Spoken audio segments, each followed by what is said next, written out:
नमस्कार विद्यार्थी मित्रों, युवा कोचिंग क्लास में आपનું હાર્દિક સ્વાગત છે। આજે આપણે ભાગ 5 જોઈશું। કોઈ પાઠ આપણે લીધો છે લસા અને ભૂસા, જે 2010 થી માંડીને 2023-24 પરીક્ષામાં પૂછાયેલા દાખલા આપણે શું કરીએ છીએ સોલ્યુશન। અગાઉના જે વિડિયો મૂક્યા છે 1 થી 4 ભાગમાં એમાં મેં 1 થી 11 દાખલાનું સોલ્યુશન કરાવ્યું છે।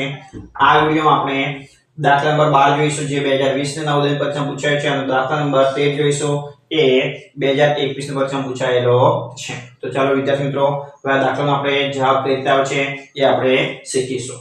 ચલો તો પહેલા હું રકમ વાંચી લઉં કે રકમમાં શું લખ્યું છે 45, 60 તથા 75 ના ગુરુત્તમ સામાન્ય, ગુરુત્તમ એટલે ગુસાઅ, શું છે આપણે ગુસાઅ, તથા લઘુત્તમ સામાન્ય અવયવ એટલે લસાઅ નો સરવાળો। તમારે બે વસ્તુ શોધવાની છે, ગુસા અને લસા, અને એના પછી બંનેનો શું કરવાનો છે સરવાળો કરવાનો છે। ચલો પહેલા આપણે શોધીશું ગુસા। તમને શીખવાડ્યું છે મેં શરૂઆતમાં જે દાખલાઓ ભણાયા છે એમાં ગુસા, તો ગુસા શોધવા માટે આપણે અલગ અલગ આ રીતે અવયવ પાડીશું 45, પછી બીજા અવયવ પાડીશું બીજી સંખ્યાના, કઈ છે બીજી સંખ્યા 60 અને 75। चलो लसाમાં અવયવ પડશે બધા ભેગા, ભેગા એટલે કે આ રીતે 45, 60 અને 75। બંને આપણે ગુસા અને લસા શોધ્યા પછી બંનેનો શું કરીશું સરવાળો। ચલો આના માટે તમને ચાવીઓ આવડવી જોઈએ। એકમનો કયો છે 5, તો 5 ની ચાવી વપરાય તો હા 5 9 45। એકમનો 9 છે, 3 ની ચાવી, 3 તરી 9 અને 3 એકા 3। ચલો એક આવે એટલે એના બધા અવયવો પડી ગયા છે। ચલો 60 માં એકમનો 0 છે, તો કે 2 ની ચાવી, 2 હંમેશા અડધા થાય તો 30 થશે, ફરી પણ 0 છે, 2 અડધા થાય 15, ફરી 5 આવે તો 5 તરી 15 ને 3 એકા 3। આ કોનો અવયવ પડે આપણે 60 ના। ચલો એ રીતે 75 ના 5 તો 75 ભાગ્યા 5 કરીશ એટલે સીધો જવાબ કેટલો આવશે 15, 15 5 75, ફરી 5 5 તરી 15 અને 3 એકા 3। ચલો આ પણ અવયવ કોના પડ્યા 75 ના। શું શોધવાનું છે ગુસાઅ। ગુસા એટલે બધામાં આવતી હોય એવી સંખ્યા એટલે સામાન્ય અવયવ 5 5 5। ચલો બધામાં 5 છે, હા તો બધામાં 5 છે તો 5 લખવાના। ચલો બીજી કોઈ સંખ્યા સમાન છે હજુ, તો આમાં 3 છે, આમાં પણ 3 છે, આમાં પણ 3 છે। ચલો 3 3 અને 3। ચલો બે જ સંખ્યાઓ સમાન છે, બીજા 3 છે પણ બીજી વખત 3 છે નહીં, તો ગુસા થયો 15। કેટલો થયો 15। ચલો આ રીતે હવે આપણે લસા શોધીએ। એકમનો 5, 0 અને 5, તો બધામાં આપણે સરખું જોઈએ તો 5 વપરાય। 45 ભાગ્યા 5 કરીએ એટલે 9 થાય, 60 ભાગ્યા 5 કરીએ એટલે 12 થશે, 75 ભાગ્યા 5 કરીએ એટલે 15। ચલો ફરી આપણે આ બધી સંખ્યાઓ કયા ઘડિયામાં આવે છે તો 3 ના, તો 3 વડે ભાગી શકાય। 3 તરી 9, 3 ચોક 12, 3 પાછું 15। ચલો હવે 3 નું, તો કે 3 ની ચાવી અવિભાજ્ય સંખ્યા 4 ના 4, 5 ના 5। ચલો હવે 4 માટે તો 2 ની ચાવી વપરાય, 2 દુ 4, 5 ના 5।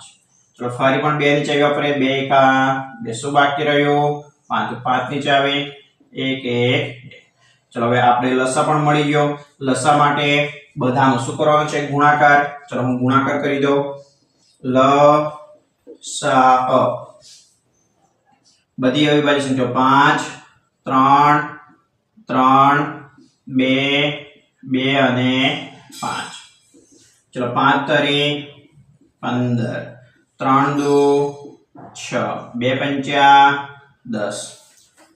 ચલો 15 ના 15, 10 ચાંગ 60, 15 ચાંગ 90 એટલે કે 900। કેટલા થશે 900। 15 ચાંગ 90 અને 0 નો 0। ચલો શું પૂછાયું સરવાળો કરો, તો ગુસા અને લસાનો સરવાળો, તો કે લસા કેટલો છે લસાઅ કેટલો આવ્યો 900, ગુસાઅ કેટલો છે 15। આ બંનેનો મારે એડિશન સરવાળો કરી દેવાનો છે 5 1 9, 900 ને 15। ચલો વિદ્યાર્થી મિત્રો આવો જવાબ અંદર છે। 330 તો ના આવે, 960 એ પણ જવાબ નથી, 630 એ પણ જવાબ નથી, 915 જવાબ છે. તો 915 આપણને સી ઓપ્શનમાં, સી જવાબમાં આપણને 915 આપેલા છે. તમારે આ રીતે ઘાટ વર્તુળ કરવાનો છે. ચલો એના પછી દાખલા નંબર કયો જોઈશું આપણે? 13. ચલો શું પૂછાય પેલા રકમ વાંચીએ. કઈ સંખ્યા જે 4, 8 અને 16 ત્રણેયની અવયવી છે, એટલે કે એમાં ઘડિયામાં આવતી હશે, ગુણક હશે. 4 નો પણ ગુણક હશે, 8 નો પણ ગુણક હશે અને 6 નો પણ ગુણક હશે, અથવા તો એવી સંખ્યા હશે કે જેને 4 વડે પણ ભાગી શકીએ, 8 વડે પણ ભાગી શકાય અને 6 વડે પણ ભાગી શકાય. ચલો આનું આપણે સોલ્યુશન કરવા માટે તમને ચાવીઓની માહિતી હોવી જોઈએ. શાની ચાવીઓ? ચલો 4 માટેની ચાવી શું છે? તો 4 માટેની જે ચાવી છે એમાં છેલ્લા બે અંકો, એટલે કે એકમનો અંક, એકમ અને બીજો શું હોય? દશક. એકમ અને દશક વડે જે સંખ્યા બને છે એ 4 વડે વિભાજ્ય હોવી જોઈએ. તો આખી સંખ્યા 4 વડે ભાગી શકીએ. 8 ની અંદર તો કે 3 અંકો, એકમ, દશક અને 100. આ 3 અંકની જે સંખ્યા બને છે જો એ 8 વડે ભાગી શકાય તો એને આખી સંખ્યાને આપણે 8 વડે ભાગી શકીએ. અને 6 માટેની ચાવી તો કે જે 2 વડે પણ ભાગી શકાય અને 3 વડે પણ ભાગી શકાય અને 6 વડે આપણે ભાગી શકીએ. ચલો પહેલા તો આપણે 6 માટે પહેલા ચેક કરી લઈએ. ચલો એકમમાં કયો છે? 6. 2 વડે ભાગી શકાય છે તો હા. 3 માં શું કરવાનું? અંકોનો સરવાળો. 9 ને 6 15, 16 17 18, તો આ સંખ્યા 6 વડે ભાગી શકાય છે. પહેલા આપણે 6 નું ચેક કરી લઈએ પછી બીજી ચાવી. ચલો એકમનો 4 છે, 2 વડે ભાગી શકાય તો હા. 3 વડે જો સરવાળો 6 અને 6 12, 13 14 15 16. આને આપણે 3 વડે ભાગી શકતા નથી. ચાલો એક ઓપ્શન જતો રહે. આમાં તો કે 6 છે તો 2 વડે ભાગી શકાય તો હા. 3 વડે સરવાળો કરીએ, 9 ને 6 15, 15 ને 6 21, તો 3 વડે આને ભાગી શકાય છે. ચલો આની વાત કરીએ.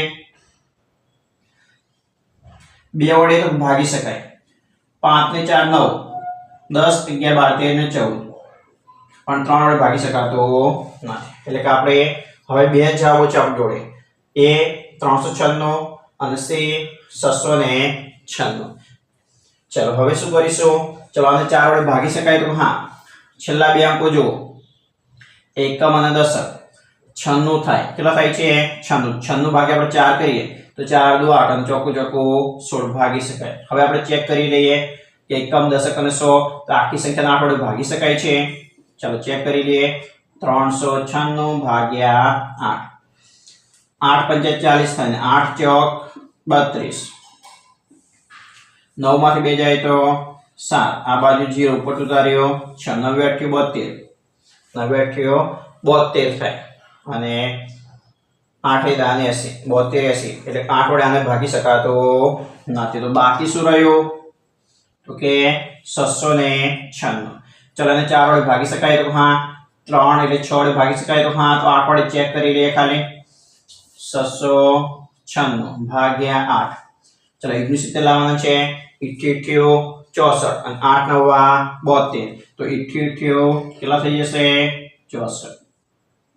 9 માંથી 4 જાય તો કેટલા થઈ જશે? 5. 6 માંથી 6 0, ઉપરથી કઈ સંખ્યા આવી જાય? 6. ચલો 56 થાય છે. 8 7 56. ચલો 8 વડે ભાગી શકાય છે તો હા. આ સંખ્યાને 8 વડે પણ ભાગી શકાય, 4 વડે પણ ભાગી શકાય અને 6 વડે પણ ભાગી શકાય. તો આપણો જવાબ કયો થશે? સી જવાબ. કયો જવાબ થશે? સી જવાબ. ચલો વિદ્યાર્થી મિત્રો, ભાગ 5 માં આપણે કુલ 2 દાખલાઓ ભણ્યા. કયા? દાખલા નંબર 12 અને દાખલા નંબર 13. ક્યારે પૂછાયો છે આ દાખલો? 2020 માં જે નવોદયની પરીક્ષા લેવાઈ એ પરીક્ષામાં. અને આ દાખલો 2021 માં જે પરીક્ષા લેવાઈ નવોદયની એમાં પૂછાયેલો છે. આના સિવાયના મેં દાખલાઓ બીજા 4 ભાગ મૂક્યા છે ઘડી, એ તમારે જોઈ લેવા છે. તમારે એક ચોપડું બનાવવાનું છે, એમાં આ બધા દાખલાઓ તમારે લખવાના છે અને જેમ જેમ તમને આવડી જાય છે એમનું રિવિઝન પણ કરતા રહેવાનું છે. એના જેવા બીજી સંખ્યાઓ બનાવીને દાખલા તમારે ગણવાના છે. જય હિન્દ.